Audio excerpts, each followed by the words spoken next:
The first time people start asking me questions about cooking, I was like, what? Oh, I don't know anything about cooking. And then I was like, I would tell people I have no idea, and then I'm like, wait, maybe it's my job to find out. And so I started looking up the answers to these questions and saying, well, I think, according to this, it could be this, but like, you're on your own if you do this. I can't, like, you're responsible for what happens. You're listening to the Taste Podcast. I'm Editor-in-Chief Matt Rodbard, here with Senior Editor Anna Hezel.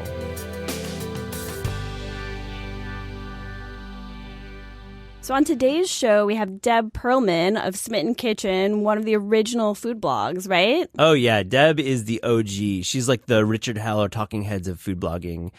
We have a really wide-ranging interview here to a packed house at Books Are Magic. We talked about her house cookie recipe, which is pretty cool. Yeah? What is it like? It's just a really big cookie that she makes often for her family, and she calls it her house cookie recipe. Love that. Think big. Yeah, think big. We also talk about food media. She has a very particular way of doing things. She doesn't really do SponCon or take junkets, and she's all about her fans and readers, and I really respect that. And later on in the show, I share a personal memory about Anthony Bourdain. Here's Matt talking to Deb Perelman of Smitten Kitchen at Books Are Magic in Brooklyn.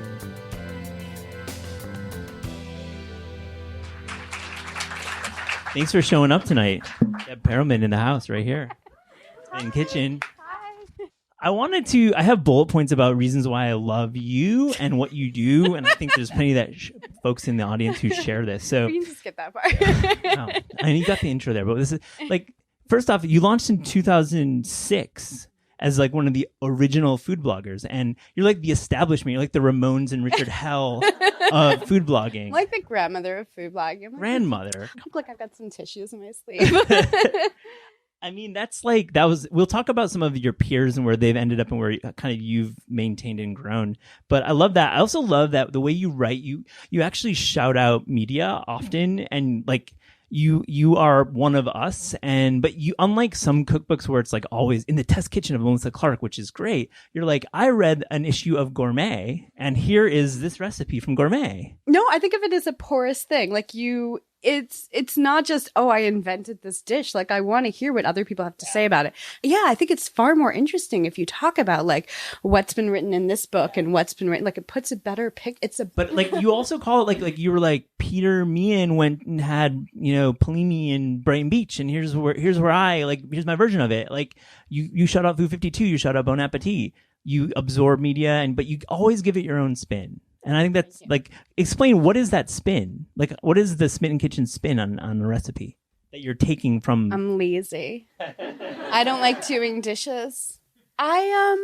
I feel like my only point of view is just my own, but also just like a very much a home cook point of view. Like you've had a long day. You want something special. I think that, there's so much focus on 20-minute meals, and we all need them sometimes. But I also think that if something takes 40 minutes, it's okay. As long as those 20 minutes like really got you something, like if I promise you it's worth it. Yeah. So I feel like I just want somebody to explain why I would use my time a certain way and then let me decide, versus like an arbitrary, like I'm obsessed with this idea of somebody tells me it's like a 7-ingredient recipe and I'm like, what was the 8th? Yeah. Maybe I have it. Like, it could be good.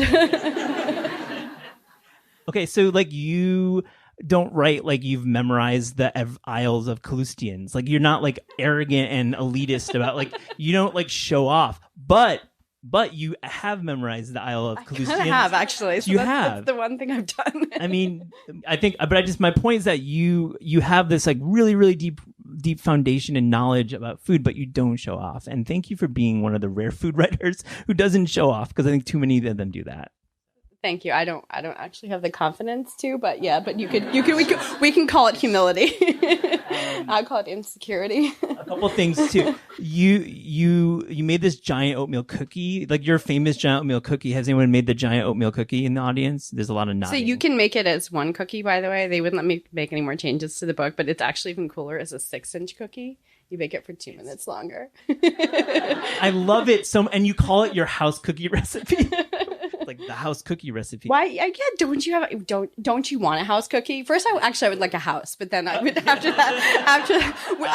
it's a crappy little apartment cookie. Sorry.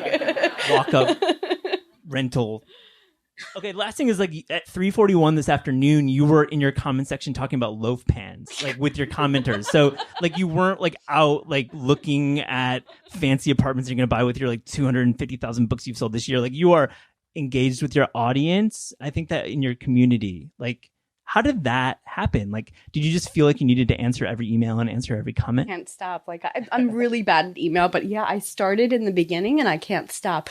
I when somebody asks me a question, if I can answer it, I will. But it is definitely like I have to like catch up. Like I sometimes am worried that people are going to see the timestamps. Like I'm checking, but I'll just do a batch and I'll like get into the flow of it and I'll try to catch up. I think it's kind of cool, and I think it's something that my site can offer that not, every magazine and newspaper can, which is that if you ask a question about the recipe, I'll try to answer it. The first time people start asking me questions about cooking, I was like, what? Oh, I don't know anything about cooking. I just shared, like, I literally only made like the 10 things that were on my site. Wikipedia too. You can't even look it up. Yeah, no, you can't even fake it. Like, and then I was like, I would tell people I have no idea. And then I'm like, wait, maybe it's my job to find out. And so I started looking up the answers to these questions and saying, well, I think, according to this, it could be this, but like you're on your own. If you do this, I can't like be responsible for what happens.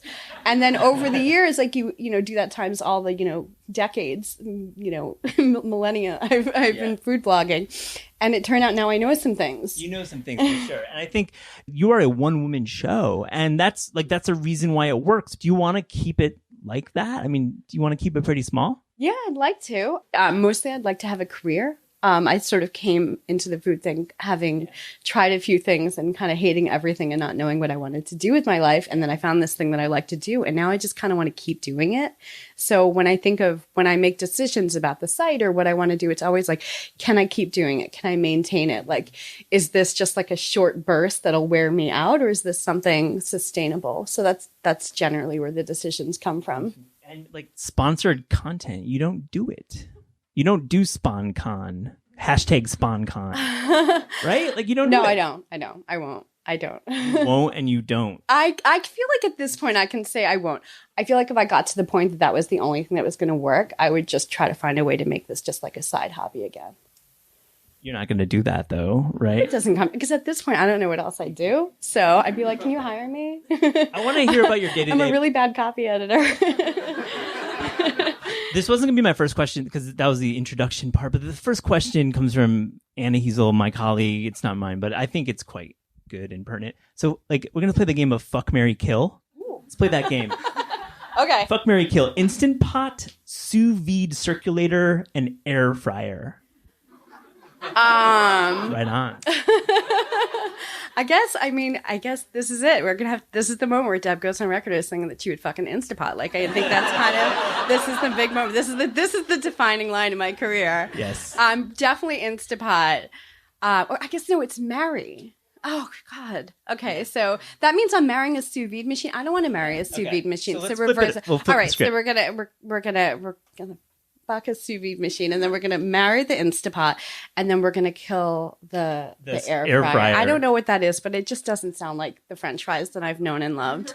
I just think if I'm gonna fry, I'm gonna go for it. You're gonna actually use oil and not like. And it's funny because I'm thinking of like the stereotypical sous vide user, and it tends to be a lot of like actually fairly handsome men that I know. So maybe it's not.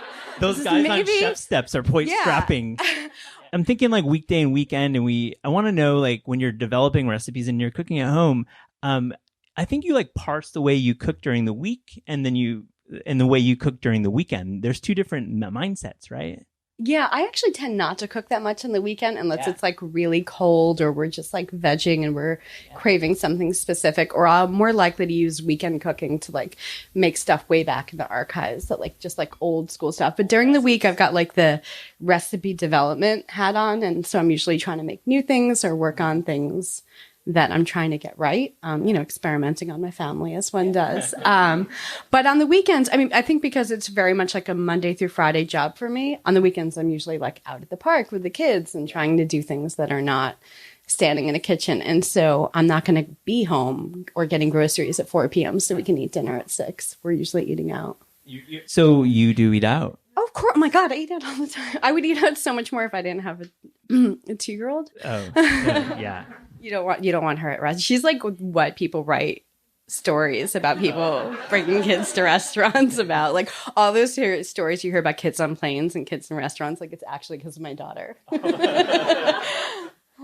So when you're looking at like your recipe development schedule, I mean, do you plan ahead? Do you have like content strategy, or do you like, what's the creative process for developing these recipes? Okay, so there's like the list. The list is like 2,000 recipe ideas that I've been jotting down for like 15 years. Google Doc. Yeah, it's like a whiteboard. Google Doc, and it's just like if you were to print it, it's probably like 37 pages. And what I do is I will usually the things near the top are the things I'm thinking about working on right now. Either I'm like, I'm really craving this, or I want to get back to this. And sometimes it's like, last time I tried to make crispy rice, I might add some notes in there. If it's a more fleshed out recipe, it would be saved as like a document. But so I tend to, that's really like the brain of everything. And when I get a new idea or I see something I like in a cookbook, I jot down the page in the book and what it is. And then every so often I have too much celery, and I'll like word search through it, trying to see what some of the celery ideas are, and see if there's, honestly, most of these ideas are probably terrible, but there was something I like. Sometimes it was just the look of the dish, and I don't even want to make it with those ingredients. Like the aesthetic, like it's like like I just like the look, or I'm like, I love the look of this and I want to make this with this. This is what's the look like without the components? I don't know. I'm trying to think of an example. Like, I saw this beautiful baked polenta with like roasted vegetables on top, but I didn't really want to bake the polenta like that or do the vegetables that way. Or I was telling you basically nothing about this. Like, I like this, but nothing about it. I don't know. I haven't figured out, but I have an idea. I think I need a good rich baked polenta recipe with but if you could put the right thing on top. Or I mentioned right before when we were talking that I'm trying to tear like, am I saying? Yeah. Okay. So I'm not really good at making it, but I've gotten a little bit better. I feel like I've got it down, and I really want to just turn it into like Chinese American fried rice, like a Persian tadig, but done in a Chinese. Yeah. I want to make fried rice. Yeah, that's like something I'm trying to do right now. Not 100% successfully right now. Do you use day-old rice with that, or no? I'm using like parboiled rice. I rinse it a whole bunch of times. I've gotten into the rice rinsing. Like, it's kind of gross. Like, when you realize how like foggy it is. Wash it like 4 times. Yeah, I think I did it like 7 tonight. Save the water though, right? Oh yeah. Yeah, use it for stocks. Okay, I'll keep that in mind. I don't know. I'm bullshitting. Total bullshit. Definitely not going to happen. Who saves things for stocks? Like, I'm like my kitchen's like the size of this. That's not going to happen. I would find it like 2 months later. Do you save like clippings of the tops of vegetables and scraps of meat? Sometimes I think about it. No, I do. Also, I will save carcasses, or let's say you're not using all of a chicken, or you bought too many parts. I'll definitely save that in a freezer bag. Half a carrot, that kind of thing. I'll do that. I will do it. I'll put it in the freezer. It's just that sometimes by the time I get to it, it smells so freezery. I don't think it's actually going to make anything good. But I was going to say, let's talk about your actual recipes. Like, what is the most searched recipe on your site? I was just like looking at it. I'm like, what do people really, really want to search?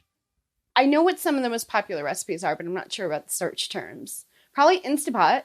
Really? So you're probably Instapot. An Instant Pot. What? Like, is it like anything? I feel like people are just they email me all the time and tell me I need more recipes for the Instapot. Like, straight up, every day you're like, you need more. Yeah, like I get about 1 email a day.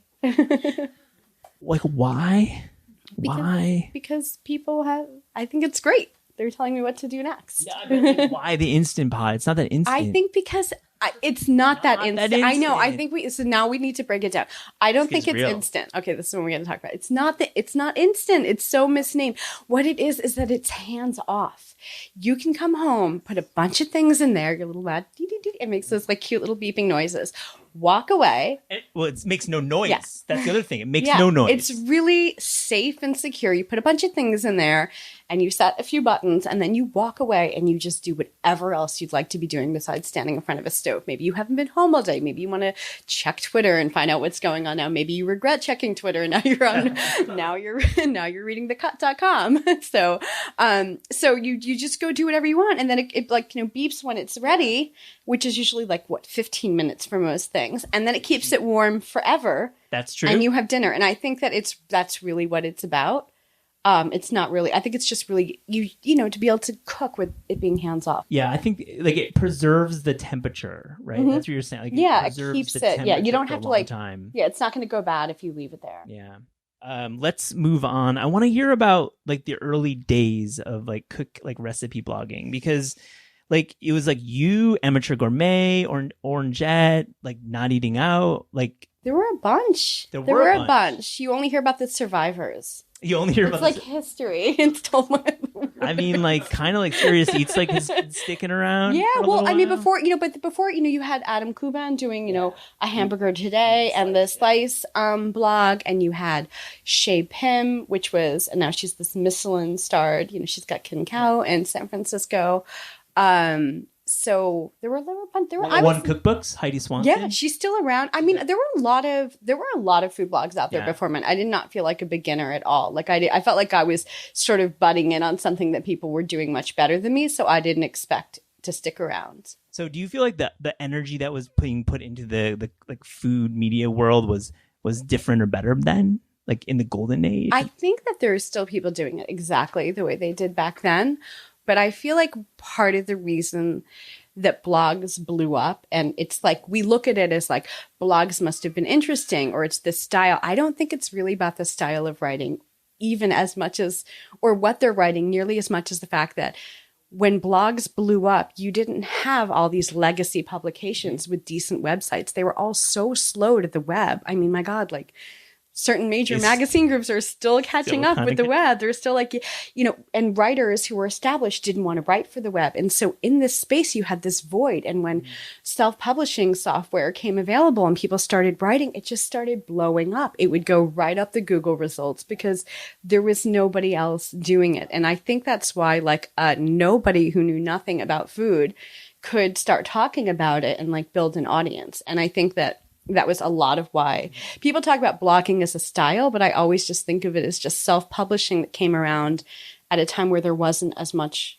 published on the web. And then many years later, after, you know, that blogs started making, some of them started making a lot of money doing it, you know, the publications just kind of woke up and realized that they needed to catch up, and they caught up quickly. I mean, it doesn't, you know, with enough money, it doesn't take long to build a really great website and build but a then staff. You start putting like really annoying ad units, and you start doing like SponCon, like, and then you kind of lose your audience, but you've been able to maintain the audience. Do you think that it is because of your choice? I don't think that ads mean that you can't maintain. Like I don't think I had ads in the beginning. I looked at like every newspaper, every magazine since the beginning, every TV show that's not on PBS has commercials run alongside content. It's always been like that. So I felt like my site will have ads, and whatever it makes, it makes. But I'm not selling out to have ads on. I'm just doing what every publication always has. But let's talk about you. Like, I'm just fascinated in your profile because you've sold a lot of books, but you've maintained this kind of under the radar persona. So in the New Yorker, they profiled you. The new book is poised to take Deb into the realm of the lodestars, the Inas, Marthas, Nigellas. She jokingly writes about imagining herself to be. I mean, is this at all your goal? Do you want to do television? Do you want to? I don't know. I'm really awkward, so I'm not sure sure that I'm nope. like Not buying that one. Not buying that one. Really awkward and fidgety, so I'm not really sure. I'm not opposed. I think it would just have to be like something that felt right to me and not like this super commercialized shine. I think it's very hard to go, especially the way food TV is these days, and not look commodified and packaged. But I did this like Food Network web series, and we had a lot of conversations about how to, like, we had a year of conversations about how we could do this without it looking cheesy. I'm sure it always is going to look a little bit cheesy, but you know, like, how is it going to still look and sound like you? And so I feel like if you could have that kind of conversation and do TV, maybe, but I haven't seen anyone do it. Yeah. I think there's like plenty of production companies that can like get your vision. And I'd love to see you do a TV show. I mean, my vision is I just want to hang out with Ina Garten all day and I want her life. And do you think she'll notice? It's like, mutual, I believe. Weird. Touch your hair. What are some of your go-to flavor pairings? Like anchovies, garlic lemon, za'atar yogurt, balsamic and hard cheese. Like those are some of the things that come to my mind. But do you have any other go-to? All of those, but I took those. I took those. So what are your other ones? Shoot, you want me to be creative? I don't know. I feel like I do. I love I love doing things with miso and tahini together. I mean, not to like hit like all the food trends at once, but I feel like they actually complement each other really well. I do Totally. but I really love. Okay, so like when I was growing up, we had the Good Seasons Italian dressing. I still feel like that's kind of where it's at for dressing. And I feel like reverse engineering that is a really fun thing where you mince a lot of garlic and use dried oregano and red pepper flakes and then use olive oil and vinegar. And I feel like there was something to it, even if you're not doing it in the glass carafe. But I don't know. I don't think there's any shame in the glass carafe. And the little fill lines. I mean, salad dressing was so simple back then. Yeah. What about that's a flavor that what about on the dessert side, pastry side?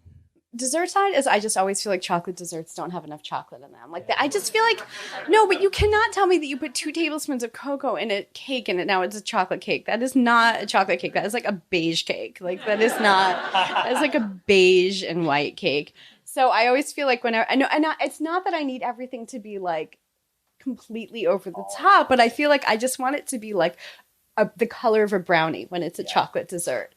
And so definitely a lot of that. And then with vanilla, I love doing fruit desserts. I know some people like hate fruit desserts, but I feel like anything with as soon as we start having fruit worth eating again, like I love doing things with baked berries and baked apples and everything. Those are great. So do your neighbors know who you are and what you do? You like roll your eyes. So man, you got a no, story because my here. husband told my neighbor and I'm like so awkward. Oh my it's so weird. No, nobody ever knows. It's great. Do you ever invite them over? No, we were already friendly with our neighbor, but then my husband told her about my book, and now like she makes such a big deal about cooking, and her daughter has a friend who's like it's very sweet. But I was just like, oh man, She'll listen to this podcast. I've been living in this building for 9 years. No, I'm living in this building for 9 years, and nobody knows anything about what I do, and it's great. Anonymous. It is in the East Village. Yeah. Which is, people assume you live in Brooklyn, where we kind of all live, but you're not a Brooklyn food writer. You're a fucking East Village food writer. I don't know what that really means. East Village is not really that gritty anymore. Although I do always feel like I'm the only person walking down the street not smoking a joint. Like it's 9 o'clock in the morning and I'm coming back and dropping my kid at school and I'm like, am I really the only one not smoking up right now? So I guess you could say the East Village still has it. There's a lot of empty spaces too, like a lot of vacancy in the East Village these days, it feels. Really? I don't know. But... Maybe somebody's got an apartment for me.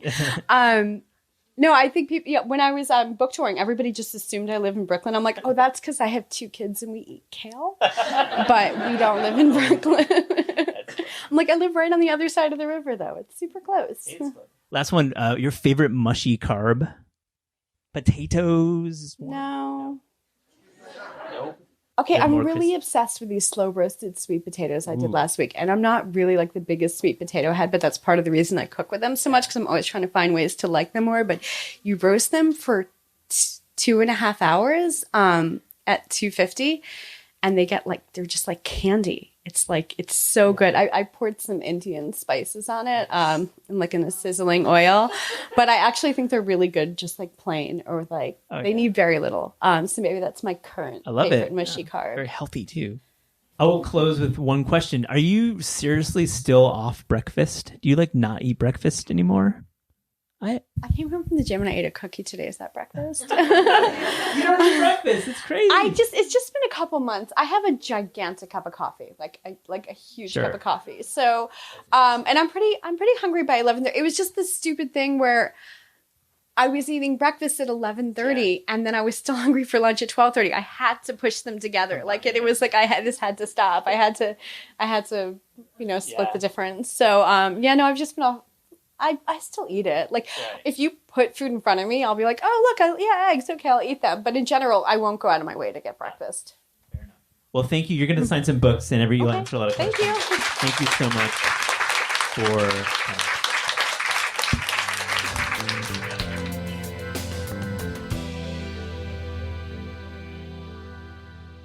So we're recording here the morning of the news came out that Anthony Bourdain has committed suicide. It's incredibly shocking. It's 10 a.m. I just wanted to share my own personal Tony story. I met him in 2004 when I was a magazine editor. He came to a photo shoot. He was doing promotion for A Cook's Tour, which was his show on Food Network. And we'd actually met earlier in college. I'd interviewed him for Kitchen Confidential. I'm just remembering this. We actually met in Madison, Wisconsin in 2000. So he'd been in my life, but we spent some time at this photo shoot and I got to know him, and he brought his travel bag and dumped it all in this studio, and we walked through all the different things that he brings to shoots. And it was a cool moment for me because I was just a fan of his writing. He was like chain smoking the whole time, was a real straight talker, no bullshit kind of guy, had great stories, was incredibly cool with the staff. But I somehow got his email address, which was this weird AOL account. Years passed, and I never talked to him. And I want to stress that we weren't friends. We knew of each other. So my dad was turning 60, and as a journalist, we meet a lot of celebrities, and I typically don't ask these favors. But I was like, man, it would really mean a lot if Anthony called my dad on his birthday. This is like my idea, and this is like years later after this photo shoot, and he'd become much more famous. So I took a shot in the dark. I still had that AOL account. I hit him up, didn't hear back. 2 or 3 weeks passed, didn't hear back. My dad's birthday came and went. It was cool. Then it was around Father's Day, and I got an email from him, and he's like, and remember, I'm going to stress, we were not friends. This is not I was a stranger. He's like, oh, Matt, hey, nice to hear from you. I've been filming. Sure, I'll give your dad a call. So I gave him my dad's phone number, and he called my dad. They talked for 5 minutes. I'd bought my dad a mandolin slicer, and the slicer, he was like, don't cut off your fingertips. That's the worst thing. Just don't cut off your fingertips. And I thought that was really funny. He just had his daughter as well, and I think they talked a little bit about parenthood, and it was just like the realest experience. And my dad, this was 11 years ago, to this day talks about it. It's an important story to our family. We joke about it a lot. And you know, Tony over the past 11 years has become so much more famous, and I'm sure he probably didn't do these favors, but I'm sure on the flip side, he did small things like this over the course of his years. And I think his legacy will really be a very generous human being and a very quietly generous human being. He didn't put any of his charitable work on blast. He really was somebody who lived a life that was real and really had a lot of respect. He stuck up for his friends. Tony did treat people well. I mean, it was obvious. Well, thanks. The Taste Podcast is hosted by Anna Hezel and myself, Matt Rodbard. It is produced by Gabrielle Lewis. Our theme music is by Steve Rydell. Interviews are recorded live at Books Are Magic in Cobble Hill, Brooklyn. Special thanks to Books Are Magic fam Michael, Mike, and Emma. Confidence wine supplied by Smith & Vine. Visit Taste online at tastecooking.com and see you next week.